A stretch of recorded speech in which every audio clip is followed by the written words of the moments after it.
Halo semuanya, nama saya Ricky Adrianto, saya mahasiswa Sistem Informasi dari UPBPJ Palu. Kali ini kita coba membuat tugas 2, ya kita coba baca soalnya. Kita langsung saja ke VS Code-nya. Ya, kita coba buatkan codingnya terlebih dahulu. Mari kita tuliskan codingnya.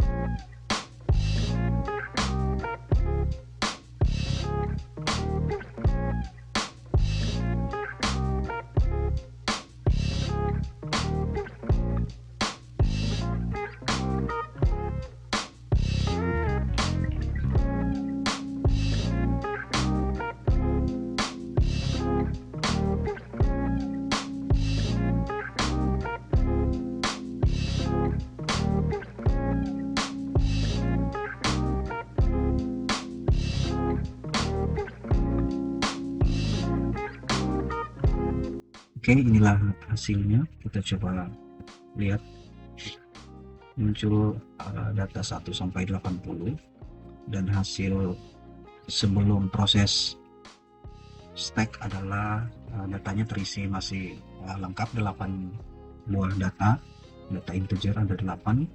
Kemudian kita lakukan proses pop data 2 kali, jadi sehingga muncul angka 80 yang last in. Sekarang kita coba melihat codingnya dari awal ya. Untuk sedikit penjelasan tentang coding ini adalah yang pertama adalah deklarasi kelas. Nah, public class yang stack devo ini digunakan sebagai wadah utama program stacknya.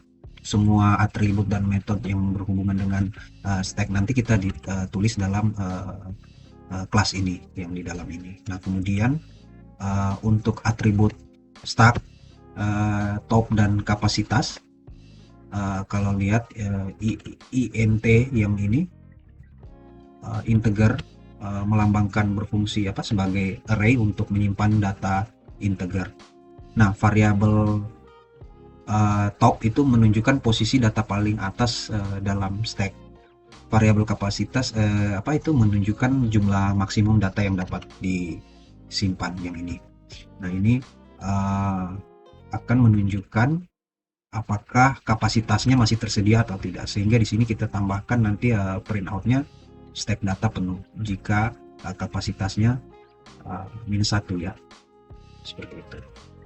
Nah, kemudian untuk integer dari ukuran, bagian ini dijalankan saat objek stack dibuat. Jadi array itu nanti disiapkan sesuai ukuran yang kita berikan nanti.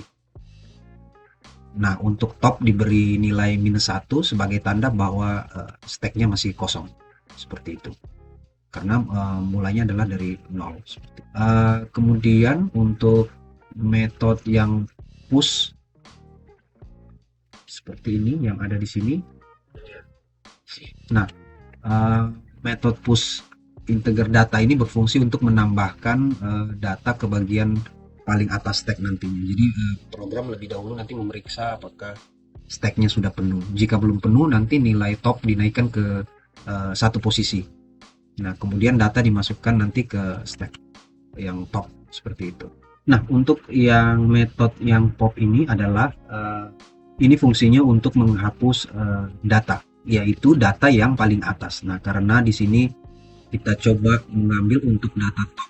Ketika datanya itu -1, artinya stacknya tidak lagi terisi atau masih kosong, sehingga kita tambahkan keterangan stack kosong, tidak ada data yang dapat dihapus. Tetapi jika ada data maka dia akan mengambil stack yang paling top. Jadi ambil data yang paling akhir masuk untuk kemudian dihapus datanya. Jadi dengan menjalankan perintah ini, maka dianggap data paling akhir itu akan keluar dari data stacknya. Seperti itu, alias dia akan terhapus. Nah, metode untuk tampilkan stack ini adalah untuk menampilkan isi stack dari indeks 0 sampai indeks top atau indeks tertingginya. Jika topnya ini bernilai -1, berarti stack tidak ada. Stacknya kosong. Tetapi kalau ada, nanti dia akan membuat printout, mengambil dari 0 sampai angka paling top. Di sini akan menambahkan. Jadi ini ada for untuk perintah perulangan. Seperti itu. Nah, kemudian baru kita proses menjalankan. Kemudian kita menjalankan metode main yang merupakan bagian yang pertama kali dijalankan. Kita akan gunakan untuk membuat stack yang berkapasitas 8. Nah, kemudian kita akan membuat proses push sebanyak 8 kali dengan mengisi datanya, yang ini kita kasih simple saja dari 10 sampai 80. Sehingga ketika ini tereksekusi, maka akan muncul 8 data integer. Nah, kemudian di sini ada tambahan lagi, kita memprint out stack sebelum proses pop, yaitu kita menampilkan stack yang tadi. Setelah itu kita coba untuk proses pop di sini. Kita coba dengan cara menghapus 2 data dari stack tersebut. Jadi sehingga akan muncul, karena ini stacknya metode LIFO, maka akan muncul yang dihapus duluan adalah yang terakhir masuk. Artinya data 80 ini akan terhapus. Maka dia akan menghapus yang angka paling atas. Nah, kalau kita misal tambah di sini perintah lagi sekali stack, maka yang dia hapus adalah angka yang 60. Kita coba jalankan. Kita tekan F5, maka hasilnya adalah data proses pop itu ketika dijalankan kembali dia hanya tertinggal stack yang tersisa adalah yang sampai 5, karena 3-nya sudah kita lakukan pop. Seperti itu. Untuk analisis kompleksitas waktunya, jadi untuk operasi atau coding menggunakan push itu kompleksitas waktunya adalah 1. Jadi artinya bahwa data itu langsung ditambahkan ke posisi top tanpa perlu menelusuri seluruh elemen. Sementara untuk pop juga sama, data langsung dihapus dari posisi top. Sementara untuk menampilkan stack, operasi yang menampilkan stack itu ini ya. Nah, kalau yang ini dia akan program menelusuri seluruh elemen stack untuk ditampilkan, sehingga kompleksitas waktunya lebih panjang seperti itu. Nah, selanjutnya kita coba membuat lagi satu file di sini. Kita beri nama sesuai soal kedua, yaitu queue menggunakan.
Jadi sudah berhasil ya proses NQ-nya. Nah, coba kalau kita lihat dari atas, itu sama, adalah untuk deklarasi kelas.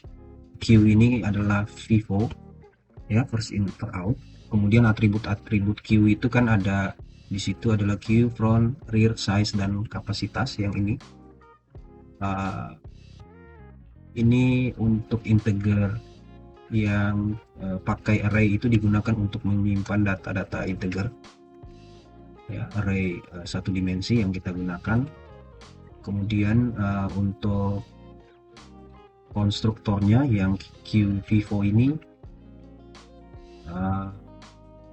bagian ini dijalankan itu saat objek Q nanti dibuat. Jadi array nanti disiapkan sesuai ukuran yang diminta. Nah, frontnya mulai dari 0, rear mulai dari -1 karena belum ada data, dan size-nya kita mulai dari 0. Nah, kemudian untuk yang metode NQ itu berfungsi untuk menambahkan data ke bagian belakang antrian. Jadi program akan memeriksa ini apakah queue sudah penuh. Jadi kalau jika belum penuh, rear dinaikkan, data disimpan pada queue rear. Nih, dia akan menyimpan data pada queue rear. Dan size-nya akan bertambah seperti itu. Nah, kemudian untuk method the queue ini berfungsi untuk menghapus data paling depan. Jika queue-nya tidak kosong, ya, jadi di sini kalau size-nya 0 itu akan muncul nanti notifikasi bahwa queue kosong. Jadi tidak ada data yang dapat dihapus, tetapi dia akan kembalikan ke -1 untuk proses pengecekan ulang. Tetapi jika punya data, maka datanya queue front, artinya adalah akan menghapus data yang paling depan, seperti itu. Nah, untuk void menampilkan queue ini metode yang digunakan untuk menampilkan isi queue mulai dari index front sampai dengan rear. Jadi dengan cara ini data yang sudah dikeluarkan itu mulai di queue tidak lagi akan ditampilkan nantinya. Nah, untuk yang utamanya adalah di sini metode main-nya. Nah, metode main ini nanti yang menjadi pertama kali dijalankan, ya, sampai di sini. Metode main-nya, data pertama yang dimasukkan adalah 100, sehingga nanti 100 pada posisi front. Nah, ketika queue ini kita jalankan, maka angka 100 itu akan keluar lebih dahulu, lalu angka 20 untuk membuktikan ini bahwa ini merupakan prinsip FIFO. Jadi ketika proses the queue ini, maka yang diambilkan adalah yang front paling atas, seperti itu, sesuai dengan nah, selanjutnya kita ke soal yang ketiga. Sebelum buat untuk yang queue FIFO tadi, untuk kompleksitas waktunya adalah kalau NQ sendiri dia kompleksitas waktunya hanya 1, artinya data langsung ditambahkan ke bagian belakang. Kemudian kalau the queue juga sama, data langsung dihapus dari bagian depan antrian.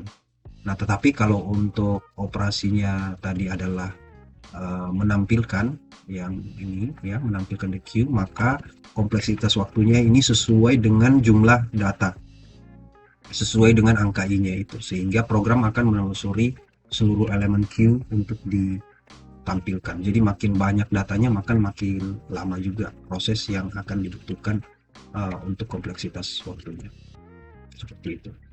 Nah, kemudian kita masuk ke kita menulis codingnya.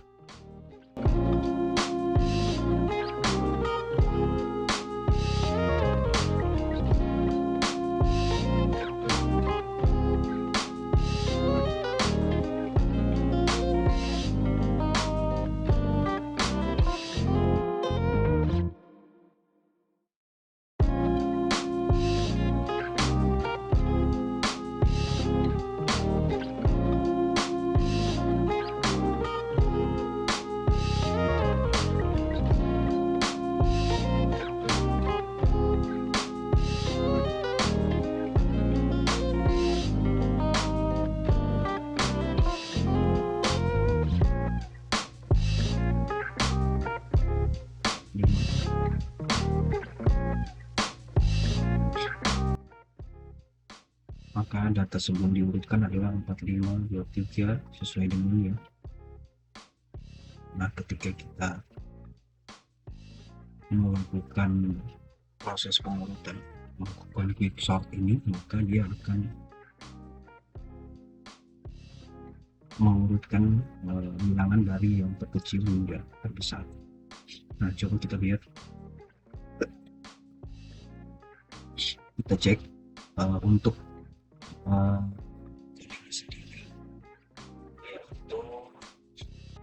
untuk deklarasi kelasnya sendiri kita pakai kelas sesuai dengan nama file di sini ya, quicksort program. Nah, kemudian untuk metode quicksort ini untuk integer array data yang ini. Nah, metode ini yang maksudnya mengurutkan array. Jadi parameter data adalah nanti array yang akan diurutkan.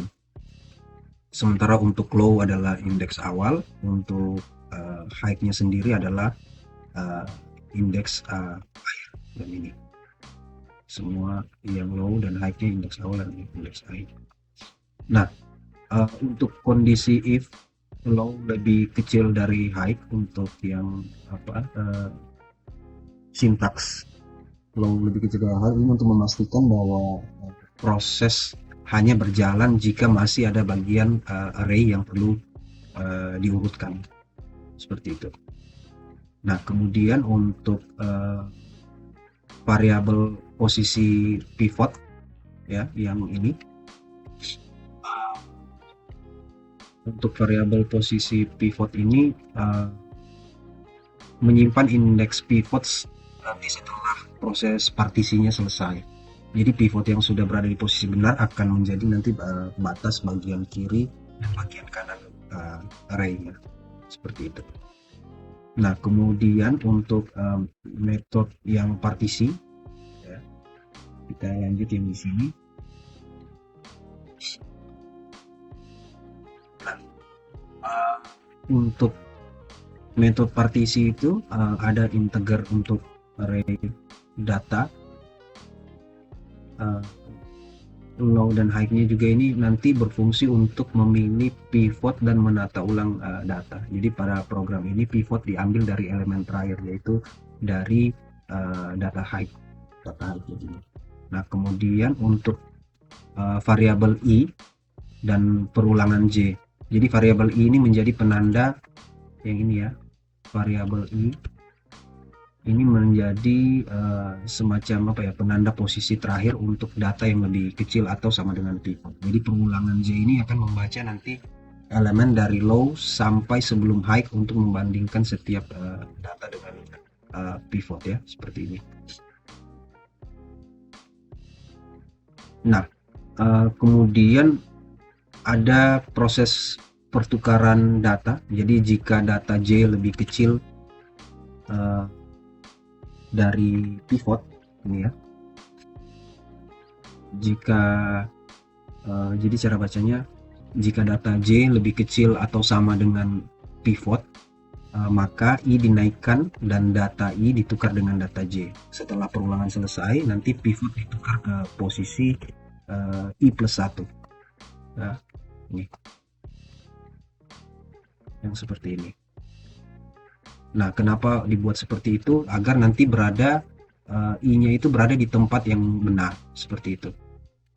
Nah, sementara untuk metode tampilkan data sama seperti tadi, ini untuk memunculkan data yang yang telah nanti diisi. Kemudian ini untuk yang metode main-nya. Nah, merupakan bagian awal dari eksekusi program. Jadi dia akan membuat array yang berisi 8 di sini bukan hanya 8 ya. Kira-kira berapa data ini? 1 2 3 4 5 6 7 8 9 10 11. Ada 12 data yang akan diurutkan. Nah, jadi sebenarnya untuk dari keseluruhan ini cara membacanya itu mulai dari metode main. Jadi main kemudian melihat bahwa data awal dikirim ke quicksort ya, kemudian di situ ada data partisi menggunakan pivot. Nah, setelah pivot berada di posisi benar, maka kiri dan kanannya akan diurutkan secara rekursif sampai seluruh array nanti akan diurutkan kembali. Ya, seperti itu. Jadi mungkin itu penjelasannya. Kalau kita lihat di sini hasilnya adalah ini ya. Ini hasil untuk ini data sebelum diurutkan. Kita coba jalankan ulang ya, tidak semua. Data sebelum diurutkan sama, kemudian data sesudah diurutkan 9-nya ada 2. Maka quick sortnya ini berjalan dengan baik ya. Nah mungkin itu yang bisa saya sampaikan. Sekian, terima kasih.